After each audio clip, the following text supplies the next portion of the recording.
ನೀರು ಹುಟ್ಟಿದ್ದರೆ ಕೊಡು ಮಾಡುವಂತ ಅವ್ರು ಮಾಡಿದ್ದ ಸರ್ಕಾರ ಅವ್ರದ್ದೇ, ಸೆಂಟ್ರಲ್ ಅವ್ರದ್ದೇ, ಸ್ಟೇಟ್ ಅವ್ರದ್ದೇ, ಎಲ್ಲ ಅವ್ರದ್ದೇ ಅಲ್ಲ. ಇನ್ನು ಎಷ್ಟು ಸರಿ ಬರೀತಿರ್ತಿ? ನನಗೆ ರಾಯ ಹಾಕಕ್ಕಾಗತ್ತಿಲ್ಲ. ಆ ಕಾಲು ಮುಗಿರು ಅಂತ ಹೇಳಿದಾಗ ಅವ್ರ ಒಬ್ಬರು ಕರಗೊಳಿಸಿ ಅಂತ ಇವರು ಆಯ್ತು ಸರ್ ಮಾಡ್ತೀನಿ ಮಾಡೋಣ ಒಳಗಡೆ ಬಂದ್ರೆ ಬಿಟ್ಟರೆ ಸೇರಿ ಕಲ್ಸ್ಬಿಟ್ಟು ಎಂತ ಬಿಡಿದ್ರು ಯಾರ ಆಸ್ತಿ ಒಬ್ಬರ ಆಸ್ತಿ ಬಿಡಿದ್ರ ಗೌರ್ಮೆಂಟ್ ಬಿಟ್ಟಿದೆ. ಈಗ ನಾವು ಮತ್ತೆಲ್ಲೊಂದು ನಾನೇ ಕೇಳಿದ್ದೀನಿ, ಆ ಮತ್ತಲ್ಲಿ ಲ್ಯಾಂಡ್ ಲೆವೆಲ್ ಖರಾಬ್ ಇದೆಯಪ್ಪ, ಒಂದು ಕಡೆ ಬಿಟ್ಟಿದೆ ಬೆಲೆ ಕೊಡಿ ಅಂತ. ನೀವು ಕೊಡ್ಲಿ ಇಟ್ಕೊಂಡಿರಿ, ಇಲ್ಲ ಬೇಕಾದ್ರೆ ನಾನು ಗುಡಿಗಳನ್ನು ಕತೆ ಮಾಡ್ಬಿಟ್ಟಿದ್ದೀನ, ಲೆವೆಲ್ ಮಾಡಿದ್ದೀವ, ಗ್ರಾಹಕ ಮಾಡಿದ್ದೀವ, ಅಲ್ಲಿ ಬಿಲ್ಡಿಂಗ್ ಕಟ್ಟಿದ್ದೀವ, ಗುಡಿಗಳ ಹಂಗೆ ಇದೆಯಲ್ಲ. ಬಹಳ ಖುಷಿ ಇದ್ರೆ ಶಾಸ್ತ್ರ ಆರ್ಮಿದ ಹೆಲಿಕಾಪ್ಟರ್ ತಗೊಂಡೋಗಿ ಆ ಹೆಲಿಕಾಪ್ಟರ್ ನಾನು ಲೆವೆಲ್ ಟ್ರ್ಯಾಕ್ ಬಂದು ಆ ಸೆಂಟ್ರಲ್ ಹೆಲಿಕಾಪ್ಟರ್ ಹಿಡಿದು ಆ ಗುಡಿಗಳು ತಗೊಂಡು ಇಲ್ಲ ಇನ್ನೂ ಮಾಡೋಕ್ಕಾಗತ್ತಿದ್ರೆ ಅಲ್ಲೇ ಒಂದು 2 ಗಂಟೆ ಲ್ಯಾಂಡ್ ಮಾಡಿಕೊಂಡು ಆ ಗುಡಿಗಳೆಲ್ಲ ಫೆನ್ಸ್ ಮಾಡಿಕೊಂಡು ಫೆನ್ಸ್ ಹಾಕೊಂಡು ಬರ್ತಾ ಇದೆ. ನಂದೇನಾಗ್ತದೆ ಅದ್ರ ವಿನಾಕಾರಣ ನಾವು ಮಾಹಿತಿ ಗೊತ್ತಿರಬೇಕು. ಅಧಿಕಾರಿಗಳಿಗೆ ಗೊತ್ತಿದ್ದು ಕೂಡ ಇವರು ಉತ್ತರ ಕೊಡಲಿಲ್ಲ ಅಂದರೆ ಅದು ಸಂಸ್ಥೆ ದೊಡ್ಡ ಕೆಟ್ಟಸ್ ಮಾಡ್ತದೆ. ಯಾವ ತಪ್ಪು ಮಾಡ್ತಾರೆ ಹುಡುಗಿ ಉತ್ತರದಲ್ಲಿ ಒಳ್ಳೆಯ ತಪ್ಪೋದ್ರೆ ಸುಮ್ಮನೆ ಅಲ್ವಾ? ನೀವು ಅಷ್ಟೇ ದೈವದಲ್ಲಿ ಯಾರು ಸುಮ್ಮನಲ್ಲ. ಅಧಿಕಾರ ಇದ್ದಾಗ ನನ್ನ ಶಕ್ತಿ ಒಳ್ಳೆ ಕೆಲಸ ಮಾಡ್ತಾ ಇದ್ದೀನಿ. ಇದು ತಪ್ಪುಗಳು ಆಗ್ತದೆ. ನನಗೆ ಸರ್ಕಾರಕ್ಕೆ ಮಮ್ಮ ಅಂತ ಹೇಳ್ತಾ ಇಲ್ಲ. ನಡೀತಕ್ಕಂಥ ಮಗು 7 ವರ್ಷದ ಸಹಜ. ಎಳುವುದಾಗಿ ಕೈಯಿಟ್ಕೊಂಡ್ರೆ ಆ ಮಗು ನಡೆಯೋದು ಚೆನ್ನಾಗಿ ಕಲ್ತ್ಕೊಳ್ಳಿ. ಆ ಎಳುದಾಗಿ ಕಲ್ತ್ಬಿಟ್ರೆ ನಿಮ್ಗೇನು ಲಾಭ? ನಾನು ಯಾರನ್ನಾದ್ರೂ ಕೂಡ ಜಿಲ್ಲೆಯಲ್ಲಿ 1980 ಕೇಸ್ ನನ್ನ ಕಾಲದಲ್ಲಿ 20 ಕೇಸ್ ಇವಾಗ ಮಾಹಿತಿ ಹೇಳ್ಬೇಕಲ್ಲ. ಇವರು ಅವರು ಒಬ್ಬ ಲೋಹಿತ ಗೊತ್ತಿರೋದಿಲ್ಲ. ಸಹಜ ಹೇಳಿದಾಗ ಅವ್ರು ಹೇಳ್ತಾರೆ ರೆಸ್ಪಾನ್ಸ್ ಸರಿ ಹೈಕೋರ್ಟಲ್ಲಿ ಆಗಿದೆ, ಹೈಕೋರ್ಟ್ ತೀರ್ಮಾನ ಆಗಿದೆ, ಅದಕ್ಕೆಲ್ಲ ಪತ್ರಿಕೆಗಳು ಇವುಗಳು ಆಗಿದೆ, ಅದ್ಯಾವುದೋ ಫೇಕ್ ಖಾತೆ ಇದೆ ಬಂಗಾರಪೇಟೆಗೆ ಮುಸವಣ್ಣ ಅಂತ. ಅದು ಹಾಕಿದ್ದು ನೋಡಿ ಲೋಕಾಯುಕ್ತ ಹೇಳ್ತದೆ. ನಾನು ಹೇಳೋದು ನೀವು ಅರ್ಥ ಮಾಡ್ಕೊಳ್ಳಿ. ಯಾವ ತಪ್ಪು ಯಾವ ಸರಿ ದಾಖಲಿಸ್ಕೊಳ್ಳಿ. ಕೇಸಲ್ಲಿ 5 ಕೋಟಿ ತೀರ್ಮಾನ ಮಾಡಿದ್ದಾರೆ, ಡೀಸೆಲ್ ಎಂಟ್ರಿ ಮಾಡಿದ ತಪ್ಪು ಅಂತ. ಈ ಪ್ರಾಬ್ಲಮ್ ಟಿಕೆಟ್ ಮಾಡಿದ್ರೆ ಕೂಡ ನೀವು ಹಳೆ ಮಾಡಿ ಬಿಡ್ಕೊಂಡು ಇನ್ನು ಎಷ್ಟು ವರ್ಷ ಆಗ್ತೀರಪ್ಪ? ಒಂದು 9 ಸರ್ವೆಗಳಾಯ್ತು, 50 ಎನ್ಕ್ವೈರಿ ಆಯ್ತು, ಇನ್ನೇ ಲೋಕಾಯುಕ್ತ ಎನ್ಕ್ವೈರಿ ಮಾಡಿದೆ, ಲೋಕಾಯುಕ್ತ ಎನ್ಕ್ವೈರಿ ಕೊಟ್ಬಿಟ್ಟಿದೆ, ಯಾವ ತಪ್ಪಿಲ್ಲ ಅಂತ. ಇವರೇನಾಗ್ತದೆ, ಈ ಅಧಿಕಾರಿಗಳಿಗೆ ಏನು ಗೊತ್ತಿರಲ್ಲ. ಸಭೆಗೆ ಹೋಗೋದು ಅದೇನು ಹೋಗಿದ್ರೆ ನಾನು ಲೋಕಾಯುಕ್ತ ಕ್ವಶನ್ ಮಾಡ್ತಾ ಇದ್ದಾರೆ. ಬಿಹಾರದ ಕಂಪನಿ ಬರ್ತಕ್ಕಂಥದ್ದು ನನಗೋಸ್ಕರ SLCT ಯಾರಪ್ಪ ಲಾಸ್ಟ್ SLCT ಆರ್ಡರ್ ಕೊಟ್ಟಿದೆ. ಡಿಸೈಡ್ ಆಕೆ ಯಾವ ಹೇಳಲಿಕ್ಕೆ ವಾಟ್ ಖುಷಿ ಏನು ದಾಖಲೆ ಹೇಳಲಿಕ್ಕೆ ಹೇಳಲಿಕ್ಕೆ 120 SLCTಯಲ್ಲಿ 2 ಗಂಟೆ ಆಚೆ ಮಾಡಬೇಕು. ಪಡೆದ ಮೇಲೆ ಯಾವುದಾದರೂ ಕೂಡ ಖರಾಬ್ ಜಮೀನನ್ನ ಖಾತೆ ಮಾಡಿಕೊಂಡು ವರ್ಗಾವಣೆ ಮಾಡಿದ್ರೆ ದಟ್ ಈಸ್ ಕ್ರಿಮಿನಲ್ ಅಫೆನ್ಸ್. ಅಷ್ಟಲ್ಲದೆ ಆ ದಾಖಲೆ ತಿಂಡಿ ಮಾಡ್ಕೊಂಡಿದ್ರೆ ದಟ್ ಈಸ್ ಕ್ರಿಮಿನಲ್ ಅಫೆನ್ಸ್.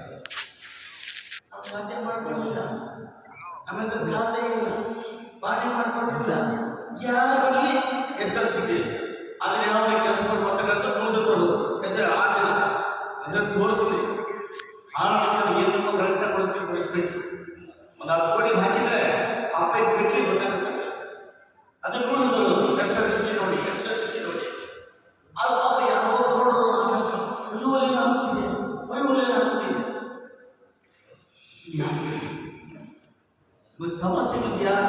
ನಮ್ಗೇನೋ ಕಾನೂನು ಡಾಕ್ಯುಮೆಂಟ್ಸ್ ಹೇಳಿ ಏನು ಅನುಮಾನ ಇದೆಯೋ ಡಾಕ್ಯುಮೆಂಟ್ಸ್ ಕೇಳಿ ಕೊಡ್ತೀವಿ, ಪರಿಶೀಲನೆ ಮಾಡಿ, ಎನ್ಕ್ವೈರಿ ಮಾಡಿ, ಎನ್ಕ್ವೈರಿಗೆ ಹಾಕಿ. ಇವೆಲ್ಲ ಕೂಡ ಇದಾವಪ್ಪ, ಎನ್ಕ್ವೈರಿಗೆ ಹಾಕಿ ಹಾಕಿ ಹಾಕಿ ಹಾಕಿ ಡಿ ಸಿ ಸ್ಪಾಟ್ ಮಾಡಿದ್ದಾಯ್ತು. ಡಿ ಸಿ ಇವೆಲ್ಲ ಹೆಣ್ಣು ಮಗಳು ಬಂದು ನಮ್ಮ ತರಗತಿ ಯಾವ ಖರಾಬು, ಯಾವ ಗೋಮಾಳ, ಆ ಸಮಸ್ಯೆ ಮೇಲೆ ಅಟೆಸ್ಟೆಡ್ ಆಗ್ಬೋದು, ಸಾರಿ ಕೇಸ್ ಹಾಕ್ಬೋದು, ಡಾಕ್ಯುಮೆಂಟ್ಸ್ ಕೇಸ್ ಹಾಕ್ಬೋದು. ಅವ್ರ ಮೇಲೆ ಲೋಕಾಯುಕ್ತ ಮೇಲೆ ಆಗ್ಬೋದು. ಯಾಕಂದ್ರೆ ಅವನವರು ಹೈಕೋರ್ಟ್ ತೀರ್ಮಾನ ಕೊಟ್ಟಿದೆ, ಸಿವಿಲ್ ಕೋರ್ಟ್ ತೀರ್ಮಾನ ಕೊಟ್ಟಿದೆ, ಡಿಸ್ಟ್ರಿಕ್ಟ್ ಕೋರ್ಟ್ ಕೊಟ್ಟಿದೆ. ಏನಿದೆ ಆ ಮಿಸ್ಟೇಕ್ ತಪ್ಪು ಮಾಡಿಲ್ಲ, ಅದು ತಪ್ಪು, ನನ್ನ ಪ್ರಾಪರ್ಟಿ ಬಿಲಾಂಗ್ಸ್ ಟು ಕಾಂಪಿಟೆಂಟ್ ಅಂತೇಳಿ ಹೈಕೋರ್ಟ್ ಕೊಟ್ಟ ಮೇಲೆ ಈಕೆ ಆ ಹಳೆಗೆ ಮನೆಗೆ ತಗೊಂಡು ಒತ್ತುವರಿ ಮಾಡಿದ ಅಂತ ಹೇಳೋದು, ಈ ಜಡ್ಜು ಕ್ರಮ ತಗೊಂಡ್ರಿ ಅಂತ ಹೇಳೋದು, ಈ ತಾಯಿ ತಗೊಳ್ತೀನಿ ಅಂತ ಹೇಳೋದು.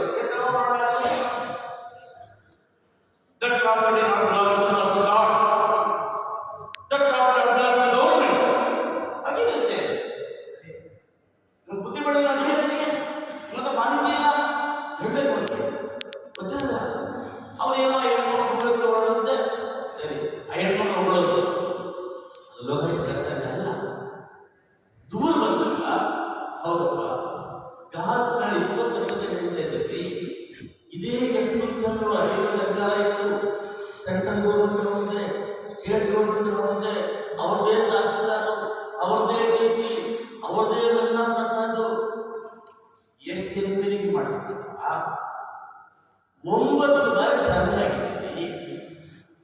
ಅದು ಹೋಮಾಡ ಆಗಲಿಕ್ಕೆ ಅದು ಬೇಜಾರಾಗಲಿಕ್ಕೆ ಅದು ಈ ರೆವಿನ್ಯೂ ಗಾಳಿ ಗಂಧ ಗೊತ್ತಿಲ್ಲ ಹೇಳ್ಕೊಂಡು ಬಂದು ಒಂದು ಸಮಸ್ಯೆ ಮೇಲೆ ಆಪಾದನೆ ಮಾಡಿದ್ರೆ ಅಲ್ಲಿ ತಗೊಂಡಿರ್ತಕ್ಕಂಥ ಅವರಿಗೆ ಪಾರಿಟರ್ ತಗೊಂಡಿರ್ತಕ್ಕಂಥದ್ದು ಜಪಾನವರು, ಅಮೇರಿಕವರು, ಅವ್ರಿಗೆ ಏನು ಭಾವನೆ ಬರುತ್ತಪ್ಪ. ನಿಮಗೆ ಸೋಕಿಗೆ ಮಾತ್ರ ಬಹಳ ಈಸಿ, ಆದರೆ ನಾನು ಇವತ್ತು ಇಂಗ್ಲೆಂಡ್ ಅವರನ್ನ ಒಬ್ಬರು ಹೇಳಿದ್ದೇನೆ. ಅದೇ ಅಂಚಾಳ ಜಿಲ್ಲೆಯಲ್ಲಿ ಒಂದು ಈಗ ಮಾಡ್ತಾರೆ ಹಳ್ಳಿ ಭಾಷೆಯಲ್ಲಿ ತೊಣ್ಣೆ ಮಟ್ಟಿ ಇಟ್ಟಾಗಿಲ್ಲ ಅಂತ ಜಾಗದಲ್ಲಿ ಇವತ್ತು 50,000 ಹೋಗ್ತಾ ಇದ್ದಾರೆ. ನಾನು 90 ಕೊಟ್ಬಿಟ್ಟಿದ್ದು 15,000 ಹೇಗಿದೆ, ಇವತ್ತು ₹1,00,00,000 ಆಗಿದೆ. ನನ್ನ ಬರ್ತಿದ್ಯಾ ಇವತ್ತು ಆ ಗ್ರಾಮದವರು ತಗೊಂಡು ಮಾಡೋದಿಲ್ಲ ಅಂದರೆ ಆ ಗ್ರಾಮದವರಿಲ್ಲ, ಆ ಊರವರಿಲ್ಲ, ಸುತ್ತ ರೈತರಿಲ್ಲ, ಈ ಹೋಬಳಿಯವರಿಲ್ಲ, ಈ ತಾಲೂಕುಗಳಿಲ್ಲ. ಆ ರಾಜಕಾರಣ ಮಾಡ್ಕೊಳ್ಳಿ, ಈಗ ಆ ಪಕ್ಷದ ಹೊಟ್ಟೆ ಮಾಡಬಾರ್ದು. ಬೆಲೆ ಇರಬೇಕಾದಾಗ ನೀವೊಬ್ಬ ಈ ಕಾನೂನು ಜನಗಳಾಗಿ ನಿಮ್ಮ ಸಮಸ್ಯೆಗಳು ಯಾವುದೇ ಒಂದು ಕೂಡ ನೀವು ಹೇಳೋದು ಅಧಿಕಾರ ವಹಿಸ್ಕೊಂಡು ಮಾತಾಡ್ತೀನಿ ಅಂತಲ್ಲ. ನೋ, ಯಾಕಂದ್ರೆ ಅಧಿಕಾರ ವಿರುದ್ಧವಾದ ಕೆಲಸ ಮಾಡಬೇಕು, ಹಣದ ಬೇಕು ಬಂದ್ರೆ ಹಣ ಕಿಮ್ಮತ್ತ ಬದಲಾದ ಕೆಲಸ ಮಾಡಬೇಕು. ಇವತ್ತು ಇಒ ರವಿಕುಮಾರ್ ಇದ್ರು ಮಾಡಬೇಕು, ಇದ್ರು ಮಾಡಬೇಕು. ಅವರಿಗೆ ಒಂದು ಕೆಲಸ ಮಾಡಲಿಕ್ಕೆ ಒಂದು ಆತ್ಮಸ್ಥೈರ್ಯ ತುಂಬುವಂತ ಸಂದರ್ಭದಲ್ಲಿ ಮಾತನ್ನು ಹೇಳ್ತಿರ್ತೀನಿ. ಹಂಗಂತ ಹೇಳಿ ದಲಿತ ಮುಖಂಡರು ಬಂದಾಗ ಅವ್ರ ನಿರ್ಲಕ್ಷ್ಯ ಮಾಡಿ ಅವ್ರ ಕೆಲಸ ಮಾಡಬೇಡಿ, ಅವ್ರ ತೊಂದರೆ ಕೊಡಿ ಅನ್ನೋ ಉದ್ದೇಶ ಅಲ್ಲ. ದಯವಿಟ್ಟು ಅರ್ಥ ಮಾಡಬೇಡಿ. ಏನಾಗಿದೆ, ಕಮ್ಯುನಿಕೇಶನ್ ಗ್ಯಾಪ್. ಆ ಕಮ್ಯುನಿಕೇಶನ್ ಗ್ಯಾಪ್ ಅನ್ನು ಬದಲಾಯಿಸಬೇಕು.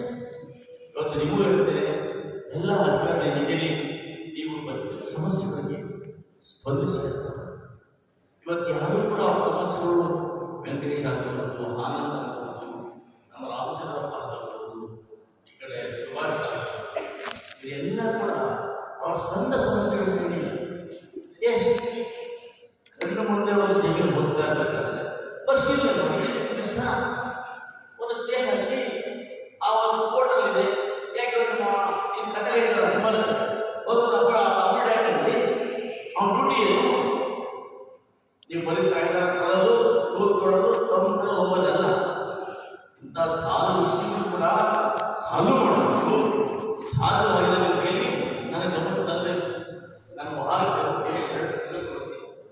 ಇಂತಹ ಸಂದರ್ಭಗಳಲ್ಲಿ ದಲಿತ ಮುಖಂಡರು, ಸಾರ್ವಜನಿಕ ಮುಖಂಡರು, ಯಾವುದೇ ಮುಖಂಡರು ದೂರು ಕೊಟ್ಟಿದ್ರೆ ನನ್ನ ಗಮನ ತಂದಾಗ ಅದನ್ನು ಪರಿಹಾರ ಮಾಡುವಂಥ ಕೆಲಸವನ್ನು ಮಾಡಲಾಗ್ತದೆ. ಅಧಿಕಾರಿಗಳು ಇವು ಆಗಿದ್ದಾಗ ಸಭೆಗಳನ್ನು ಕರೀಬೇಕು. ಆ ಸಭೆಗಳನ್ನ ನಾವು ಖಂಡಿತ ಕರೀತೇವೆ. ಸಭೆಗಳು ಕರೆದಿದ್ರು ಕೂಡ ನಿಮ್ಗೆ ಎಲ್ಲೆಲ್ಲ ಸಮಸ್ಯೆ ಆಗುತ್ತೋ ಅಲ್ಲೆಲ್ಲ ಒಂದು ಗುಂಪಾಗಿ ಭೇಟಿ ಮಾಡಿ ಈ ಸಮಸ್ಯೆಗಳಿಗೆ ಸಾಲ್ವ್ ಮಾಡೋಣ, ಬಡವರಿಗೆ ನಿವೇಶನ ಕೊಡೋಣ, ಬಡವರಿಗೆ ಮನೆ ಕೊಡೋಣ,